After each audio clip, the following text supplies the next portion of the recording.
Bellator 284. These are the predictions and betting breakdown. We're going to talk about the key fights on the card.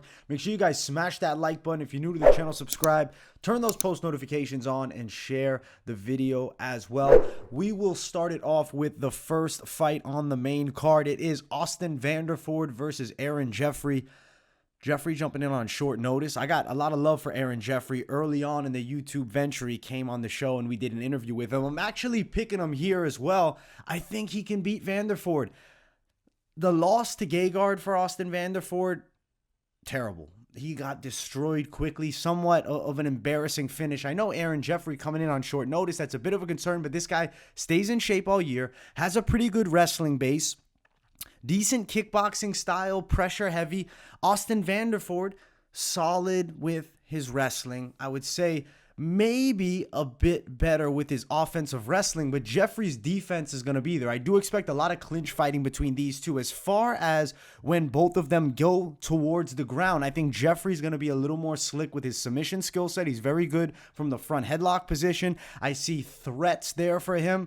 Vanderford, striking, if you have distance between the two, I think Jeffery is the clearly better kickboxer of both of them. I think he's going to land decent, significant strikes, pretty nice low kicks. I think he'll move fairly well, and I think we're in a very competitive fight. I think this fight's going the full three, and we might even be looking at a split decision with Jeffery stealing it, I think, because he will threaten with submission attempts, fend off majority of takedowns, try to look for his own as well, and I think the stand-up will be a difference maker. I think he lands more significant strikes on the feet.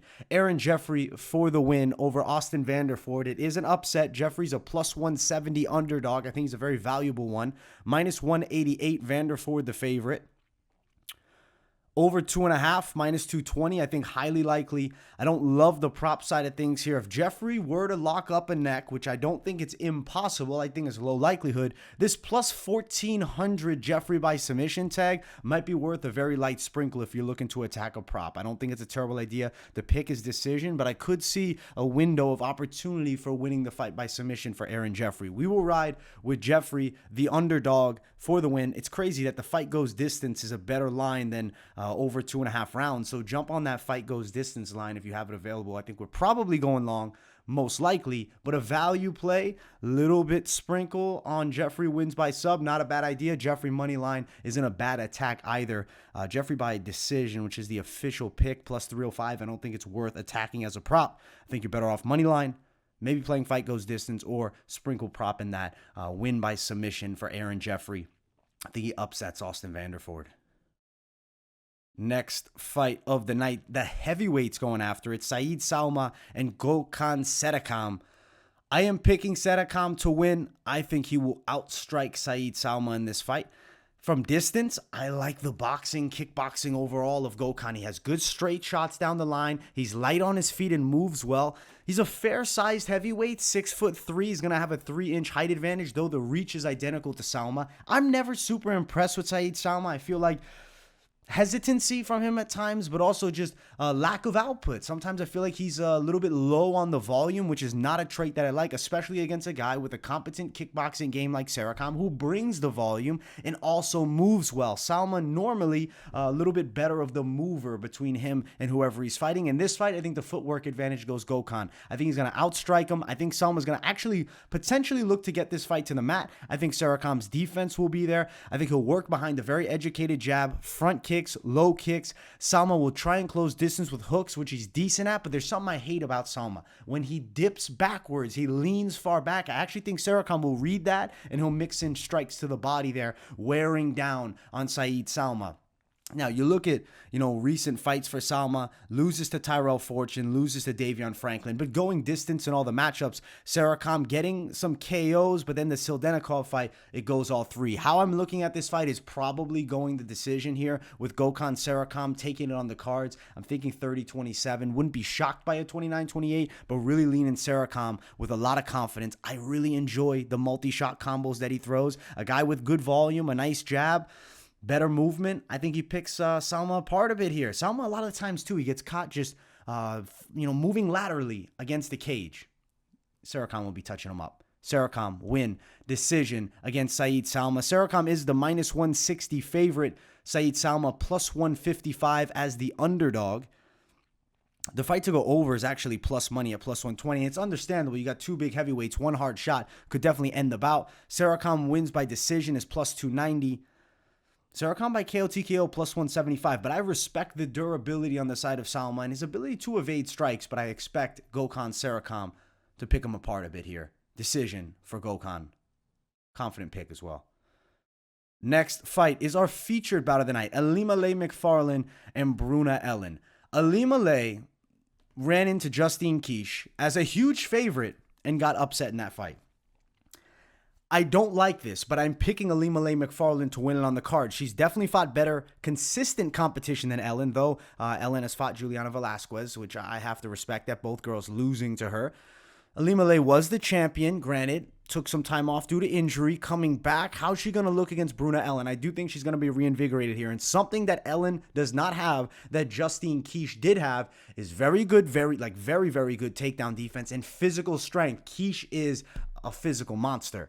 Ilima-Lei Macfarlane, I could actually see getting this fight to the floor here. I see her potentially mixing in takedowns, trying to wear on Ellen against the cage. As far as the stand-up, I do think it's competitive. I think there is a very slight speed advantage and also entering in and out of the pocket edge towards Bruna Ellen.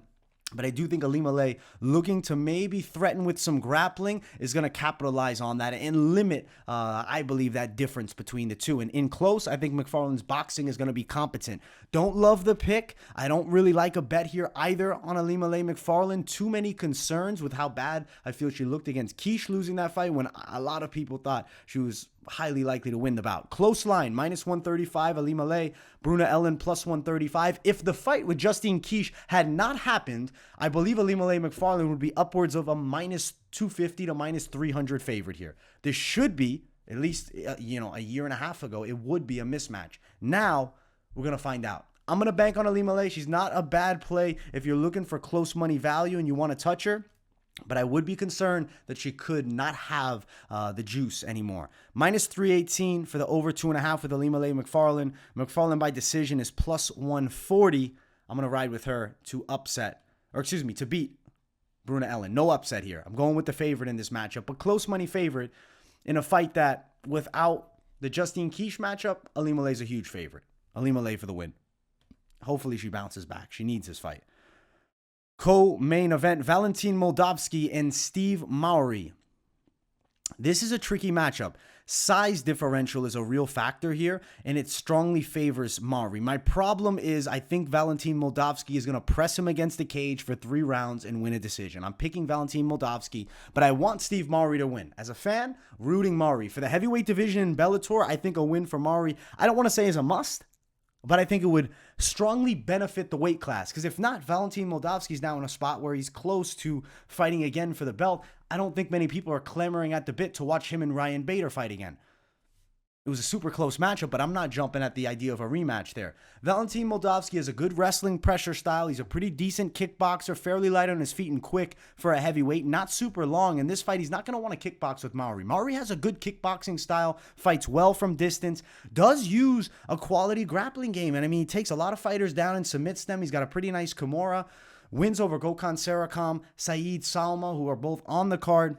Granted, recent bouts to competition with Raheem Cleveland. That's not a huge win. Sean Asher, not a huge win. Sean Teed, not a big win. There's the Gokhan win by submission. Also beat Darian Abi, who was making his debut. So Mowry hasn't been fighting top-flight competition, whereas Valentin Moldavsky has fought the best Bellator has to offer as far as heavyweights. The Ryan Bader loss, which was very competitive. Tim Johnson win. Roy Nelson win. Javier Ayala win. Linton Vassell win. These are good fighters here. Better competition level. Yes, Mowry has the great record, 10-0, but this is his first real test at somebody who's been there. Former interim champion Valentin Moldavsky. He trains alongside Fader. He's a protege with those guys. You have to ride Valentin Moldavsky. I pick him to win a decision over Steve Mowry here. Grinding fight, though. He has to grind this one out. I think he needs to be very cautious striking. I believe he will. And on the ground, I think he definitely is going to be physically stronger than Moldavsky, and clear-cut, better wrestling will lead him to the win. Moldavsky, decision. Though, as a fan, we're rooting Mowry. Plus 190 for Mowry as a dog. Minus 205 for Valentin Moldavsky, the favorite. The over 2.5 is -110. I'd actually prefer the over 1.5 at -185 if you're looking for a line to attack. Moldavsky to win by a decision, +185. Don't love the play. I'm riding Moldavsky to win the fight. I say he gets it done on the cards. Not necessarily excited to see him grind out, a clinch fest type of win. That's really how I see it here. Hopefully Moldavsky proves me wrong, and maybe Mowry also proves me wrong and gets himself a finish, because I'm telling you, 6'8" Steve Mowry versus Ryan Bader, that's a title fight that I'm interested in. That's one a lot of people will be jumping at. Problem is, I don't think he gets past Moldavsky here. Extremely difficult matchup, huge test, and a big jump up in competition. Rakeem Cleveland to Moldavsky, that's a huge level jump. I don't believe Mowry's ready. Main event of the evening. If you guys haven't yet, make sure to smash that like button. And if you're new, subscribe to the channel. It is Neiman Gracie versus Goiti Yamauchi. I'm riding Goiti. I believe he can win this fight. I am not super impressed by Gracie. Yes, he has fought good competition. We'll pull up the wins and the losses. Rory McDonald lost. High-level guy, Rory. Win over John Fitch. That's an impressive win for the legacy. Jason Jackson lost. Jackson's a top-flight contender now still, beating, Lima in the last fight. Mark Leminger stops him. Leminger's decent level. He's a tough dude. Logan Storley, decision. Neiman Gracie went long. Storley is a very wrestling-heavy fighter. Gracie obviously is not going to be able to land takedowns on someone with that level of wrestling, and he's kind of getting touched up standing. I think Goiti Yamauchi is the better striker here. What does it look like when they go to the floor? Because Yamauchi is known as one of the best grapplers in Bellator's lightweight division. Decides to jump up to 170 pounds, chokes out Levan Chokeli in the last one. Actually, arm bars him, excuse me, not choking him out. But submission win, nonetheless. Finishing, too. Chris Gonzalez previously to that and looked dangerous standing up. He's closing distance extremely well.